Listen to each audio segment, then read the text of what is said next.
Welcome back, ladies, and I am ready to bust some myths in today's video.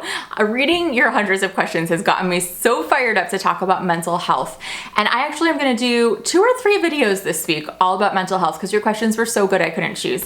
And in this video we're going to talk specifically about like the stigma in Christian circles and how do you have a relationship with God when you're just feeling like alone and depressed, and also counseling and medication from a Christian perspective. So I'm really excited to talk about these things. I also want to tell you that this video is sponsored by Faithful Counseling, and I have a referral link down below for Faithful Counseling. I do receive compensation when people use this link, just FYI. And they are a platform that hooks you up with counselors from anywhere in the world online. They're all Christian counselors, but you get to choose how involved you want your faith. So if you're like, I want someone praying with me at every session, you can do that. Or if you're like, please keep it strictly clinical, you can do that. So I'm a huge fan of the work they're doing because I am a huge believer in counseling.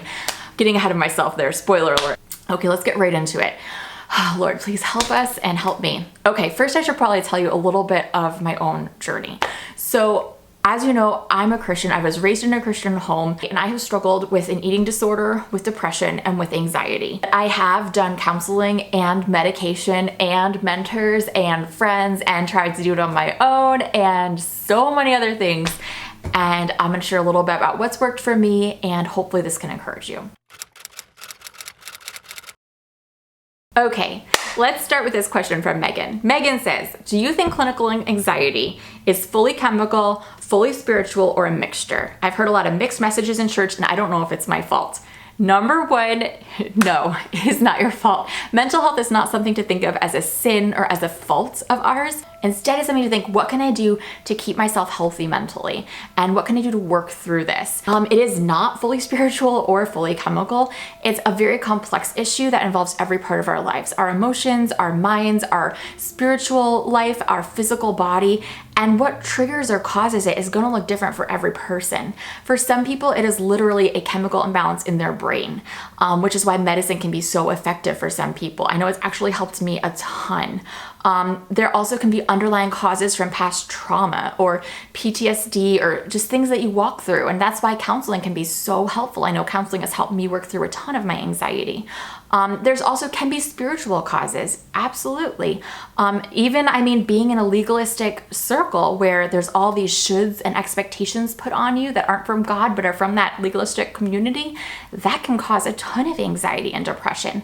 So there's all these different sides to it, and it's gonna look different for everybody. The mix will be different for every person. It's not like one mold fits all. Somebody wrote, do you feel guilty about struggling with depression, even though you know Christ died to free us from this kind of stuff? How do you deal with that? Honestly, I don't feel guilty at all. He also died to free us from physical sickness, which mental health can be, but from physical sickness and disease. And you still see Christians who love God with all their hearts and walk closely with Him passing away from physical disease. It's not always going to be healing in this life. Leah wrote, everyone always tells you to just lay your anxious thoughts at the feet of Jesus. And when I'm anxious, I do pray almost instantly, but it never seems to go away. Am I doing something wrong? Am I not praying hard enough? Am I not saying the right kind of prayer? And again, this was something I struggled with for a while. I'm like, well, I'm supposed to not be anxious or worried about anything, but I am. And that's because, again, the problem wasn't just spiritual. It was also emotional and physical. And so for me, working through my anxiety, and it's not something I've fully worked through, but it is way better than it used to be. That involved a lot of counseling and really digging deep into what are some of the things driving my anxiety. And some of it was a very legalistic perspective of Christianity.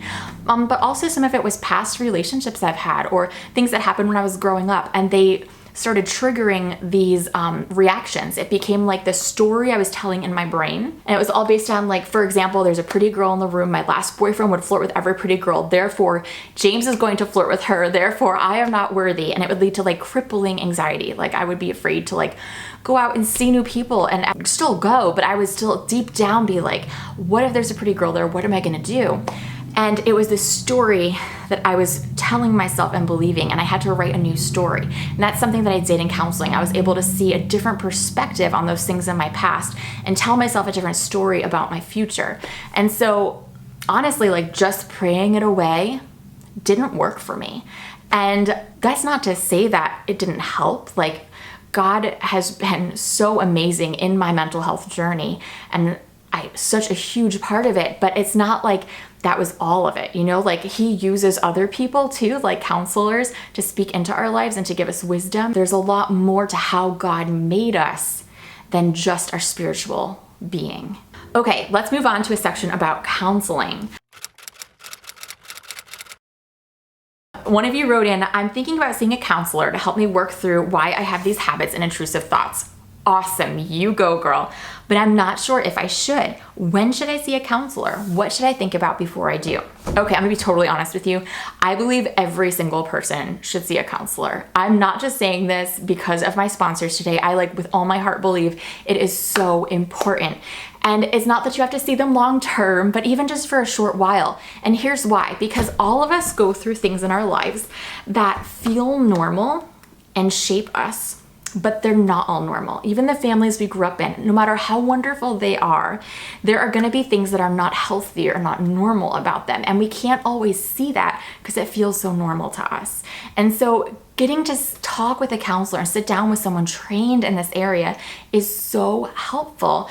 James, my husband, he's never struggled with mental health really, but he has gone to see my counselor for, I don't know, maybe for a year he went regularly, and he found it so helpful just in understanding himself more.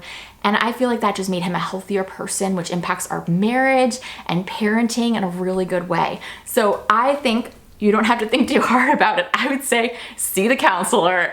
There's no need to be like, am I sick enough? Am I struggling enough?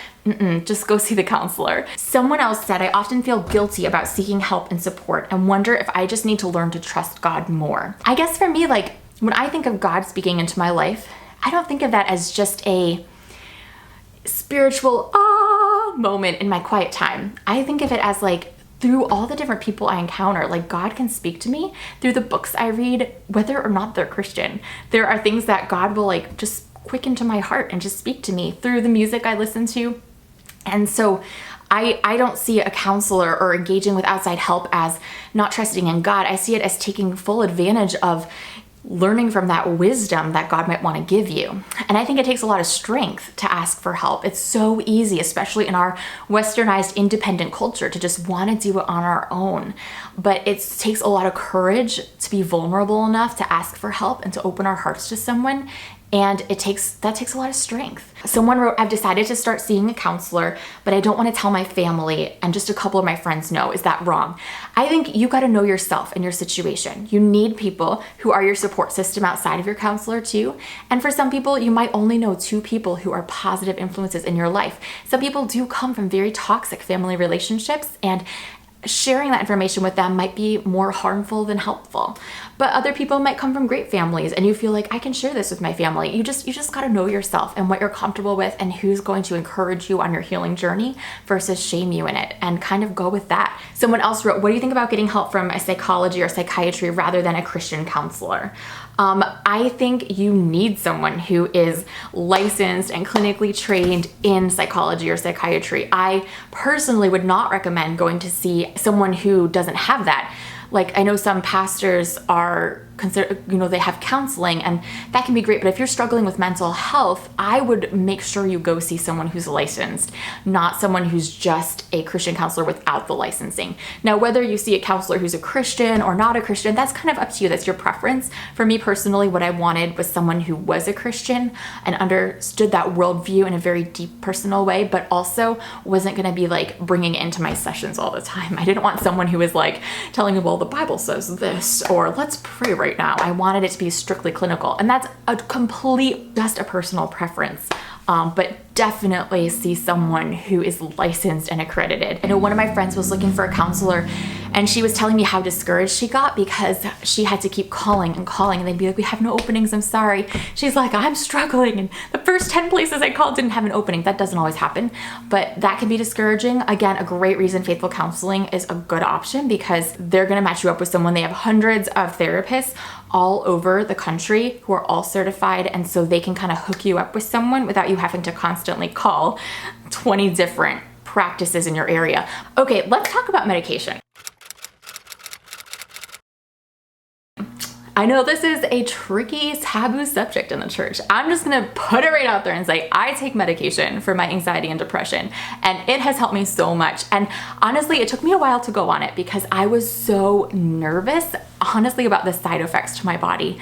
I have really bad side effects to medication sometimes, and I get really anxious whenever I have to take a new medicine. My doctor's wonderful. She's so holistic and very like, well, here's the different routes you could go. What do you want to start with? So I started with counseling, and a couple years later I'd made progress, but I was still really struggling. She's like, I think you should really consider taking some medication and just see if it helps. And it has made a tremendous difference for me. So I'm still on it, and I'm really thankful I am. It has really made a difference, helping my thoughts be clearer and having an easier time not feeling like my anxiety is out of control. So, okay, that's what I've done. Very personal decision. So, Lindsay wrote, is there a balance between trusting in God versus getting medical help? Does medical help mean I don't have faith to be healed? Absolutely not. That is not what it means. I think getting medical help, again, is taking advantage of some of the resources that are available to you through science, which God created. So I think it's awesome. But I hear that a lot in church. Like, does this mean I don't trust God? No, it just, I mean, would you say that to a kid who's like sick with strep throat and needs antibiotics so they don't get scarlet fever? Like, no, you'd be like, give them the antibiotics. Like, why is it different with mental health? Like, something can be off in our bodies and we need that medication to begin to heal it and feel better. It's a very personal decision, and I totally respect that. But from a moral perspective, it doesn't mean you're not trusting God. Not at all. I had to trust God a lot to even take the medicine, that I wouldn't have a weird reaction and die from it. So, okay, let's get into now, for the last part of this video, there were tons of questions about how do you have a relationship with God while you're struggling with mental health. Let's get into some of these questions now. Olivia says, has your anxiety ever created questions concerning your assurance of salvation? Yes. I went through this phase when I was terrified that I was not saved. Again, sometimes being in very legalistic circles can play into some of these anxieties regarding our relationship with God. And I think starting to slowly ask the questions, even if they're not questions we're allowed to ask. That was something my counselor was great at doing, just to say, well, why do you think that about God? Well, why do you think you have to do that? Like, who's really telling you that? Is that really from God?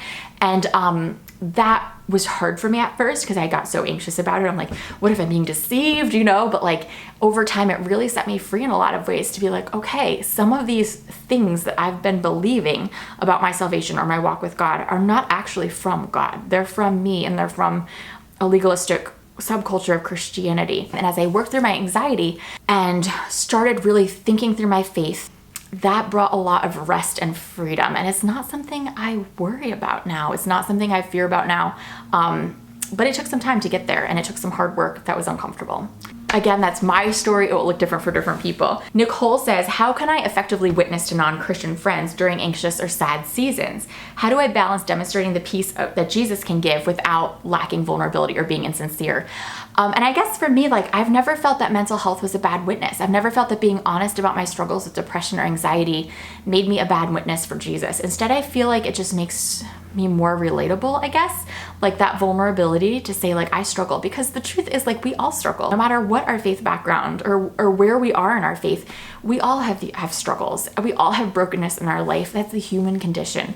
I think being who you are is the biggest witness and testimony you can give. Angelis wrote, I feel anxious when I'm trying to make all the right decisions and make God the center of my life, because I constantly feel like I'm letting God down. I'm not the greatest at resting in God's presence because I feel like I have to be doing something all the time. And I really relate to this question. This was a huge part of my anxiety before I even realized it was anxiety. It was this idea that my time with God and my walk with God has to look a certain way. And this is something we hear a lot in church. And I don't want to get too far afield in like a rabbit trail, but like, I think this is so important and really impacts our mental health. There's this idea that devotions look this way. Being a Christian means you read your Bible every single day, and you got to read like a certain amount every day. You got to have like 30 minutes set aside to just focus on God and God alone. And that brought a lot of anxiety for me, because I always felt like, what if I'm not doing enough? What if I'm not reading enough? What if I'm not focused enough? And it was so anxiety provoking. And I'd go to spend time with God and I would get so anxious about it that I didn't even want to spend time with God. And what I've come to believe now is that a relationship with God is about an invitation, that God is giving us this invitation to enjoy life with Him, to share each part of our lives with Him. I've realized it's not about having my quiet time look a certain way or a certain amount of time or a certain number of days a week checked off my to-do list. Instead, it's like inviting God into every moment of my day and seeing that He's inviting me to be with Him in every moment of my day. And just, it's not like, oh my goodness, am I praying without ceasing? Oh man, I didn't pray while I was studying for my test. It's not that. Instead, it's just like this awareness that He's with you. And it's slowly developed over time. And then it's like, you're excited about something and you're just like, God, I'm so excited about this. Or you're anxious about something, you're like, God, I'm so anxious about this right now. God, I feel like I can't get out of the anxious thoughts in my head. Would you just be with me right now? And that's what I think the Christian life is more about. And so as I've begun to embrace that perspective, I've started to let go of some of the anxiety surrounding, am I doing enough? Am I doing it right? Am I doing this? And that actually has helped my anxiety a huge amount. I feel like this is a long rabbit trail, but it's an important question because faith impacts mental health and mental health impacts faith, and it goes both ways. Ajia wrote, I find that my need to follow God's will often puts me in a stressful situation because I'm afraid to do something wrong. Girl, I so relate. You need to watch my video called How Do I Know God's Will for My Life? It's linked down below. It talks all about this. And our last question for this video is from Nikki. I really struggle to read my Bible and pray when I'm struggling with mental health. I feel guilty because I feel like I should be trying to strengthen my faith and walk with God during these tough times. How do you get closer to God when you're really struggling? Something I love to do in times like that is reading through the Psalms. I love the Psalms because they're so human. They're David's expression of his faith to God. And one day it's like so passionate and excited and optimistic. And the next day he's like in the valley, feeling depressed, sadness or anger, whatever it may be. And reading those just helps me know like I'm not alone. This is in the Bible. God recognizes by putting a whole book of the Bible that is full of this, our humanity, of our emotions and our mental state in the Bible. And that's beautiful to me. But I think the worst thing we can do is perpetuate guilt because we're not doing things the way we think we should. And instead, we should just accept God's invitation to be with Him, experience life, the ups and the downs with Him. So I hope this can help you guys, and I will see you tomorrow for another video on mental health. Love you guys. Bye.